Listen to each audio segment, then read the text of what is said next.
எப்பொழுதும் ஒரு உயிர்காரகத்துவம் எப்போ பாதிக்கப்படும்னா, உதாரணமாக இப்போ தந்தையை எடுத்துக்கிறோம், தாயை எடுத்துக்கிறோம்.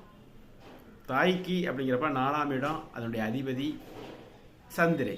இப்போ 4ஆம் இடம் மாதிருஸ்தானம், அதிபதி மாதிருஸ்தானாதிபதி சந்திரே மாதிர்காரகன். சில இதுக்கு உதாரணம் மேசலக்கணத்துக்கு மாதிர்ஸ்தானாதிபதியும் மாதிர்காரகன் ரெண்டுமே சந்திரனாக இருக்கும். இது மாதிரி இந்த மூன்றும் பாதிக்கப்பட்டா அந்த திசையே வந்தால் தான் உயிர் பாதிப்பு உண்டாகும், உயிரளவுக்கு பாதிக்கும். இப்போ சூரியன் தந்தை, 9ஆம் இடம் தந்தை ஸ்தானம், அதனுடைய அதிபதி தந்தை ஸ்தானாதிபதி. அப்போ சூரியனும் சனியும் சேர்ந்துருந்து அல்லது சூரியன் சனியும் பார்த்துக்குது. 9ஆம் இடத்துல ராகு இருக்குது. 9ஆம் அதிபதியும் நீசம் பலவீனம் அடைஞ்சிருக்காரு.